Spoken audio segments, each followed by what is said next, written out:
चला दीजिए। ब्रिक, ये क्या है? ब्रिक। समतल जमीन।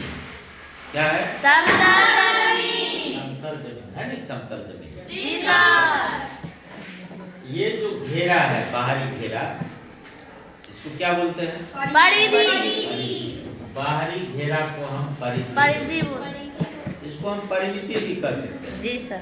परिमिति निकालते हैं तो जो घेरा है उसको जोड़ते हैं। टोटल घेरा के जोड़ को हम क्या कहते हैं? क्षेत्रफल। परिमिति या परिमाण। तो ये क्या हो गया? घेरा जो है इसको हम परिधि कहते हैं। इसका लंबाई जान लेंगे तो हम वृत्त का परिमिति भी कर सकते हैं। नहीं कर सकते हैं? जी सर। ये क्या है? केंद्र। केंद्र। क्या है ये? केंद्र। केंद्र से घेरा तक की दूरी को क्या कहते हैं? व्यास। त्रिज्या। केंद्र से घेरा तक की दूरी को क्या कहते हैं? त्रिज्या। ये भी त्रिज्या हुआ, ये भी त्रिज्या हुआ, ये भी त्रिज्या हुआ।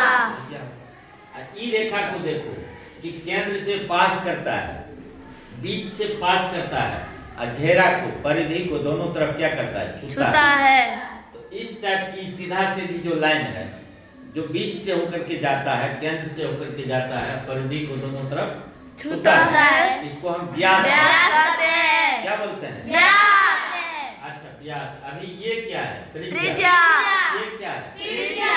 त्रिज्या को का अंग्रेजी होता है रेडियस। रेडियस। इसको हम रेडियस का पहला अक्षर आर। इसको आर बोलते हैं, इसको भी आर। ये भी क्या है? आर। त्रिज्या समझ गए? जी सर। व्यास समझ गया? जी सर। अच्छा, व्यास में देखो दो त्रिज्या, त्रिज्या का दुगना होगा। ये भी त्रिज्या, ये भी त्रिज्या। दोनों को जोड़ देंगे तो क्या हो जाएगा? दो त्रिज्या, दो आर। हाँ, दो आर हुआ तो व्यास हो गया 2r। व्यास का अंग्रेजी होता है डायमीटर। पहला अक्षर क्या है? डी। तो छोटका डी, डायमीटर, व्यास हो गया। डी मतलब क्या? व्यास। आप परिधि वाला वृत्त वाला चैप्टर में डी लिख देंगे तो लोग समझ जाएंगे कौन चीज है? व्यास। व्यास बराबर क्या होता है? 2r। डी बराबर 2r। 2 गुना है, इधर आएगा तो भागा। r बराबर क्या हो जाएगा? d d by 2 हो जाएगा ना? जी सर। अभी घेरा कितना होता है? घेरा मतलब परिधि। परिधि। परिधि का लंबाई कितना होता है? कितना होता है? 2 पाई r। क्या होता है? 2 by r। 2 pi r। पाई एक संख्या है जिसका मान 22 बटा 7 तो परिधि बराबर क्या हो गया? 2 by r। परिधि बराबर 2 by r।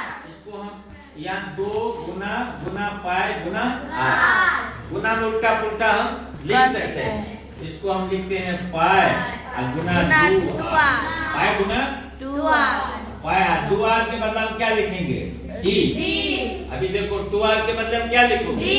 तो क्या हो जाएगा? परिधि बराबर पाई गुना पाई गुना d, पाई गुना d, पाई गुना d। परिधि बराबर। अब ये जमीन समतल है, समतल सतह है, जमीन है तो जमीन को नापना है। जी सर। जमीन को नापेंगे तो क्या निकालेंगे? क्षेत्रफल। जमीन को नापेंगे तो क्या निकालेंगे? क्षेत्रफल। वृत्त का क्षेत्रफल, वृत्त का क्षेत्रफल बराबर क्या होता है? पाई r स्क्वायर। पाई r स्क्वायर। वृत्त का क्षेत्रफल पाई r स्क्वायर। पाई गुना r गुना स्क्वायर।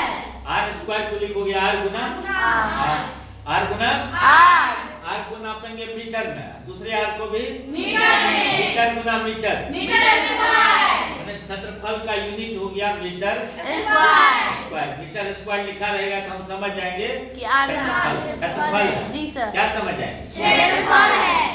इसलिए इसको हम पढ़ाए कि अभी हम बेलन पढ़ाएंगे, लंब वृत्तीय बेलन। तो बेलन में इसका उपयोग होता है, वृत्त के क्षेत्रफल का और परिधि का। परिधि समझा ना? ऐसे अगर तार का तुम घेरा बना दोगे, तार का हम क्या करेंगे? घेरा बना देंगे। क्या बोलेंगे उसको? परिधि। अब परिधि की लंबाई कितना होता है? 2 by r।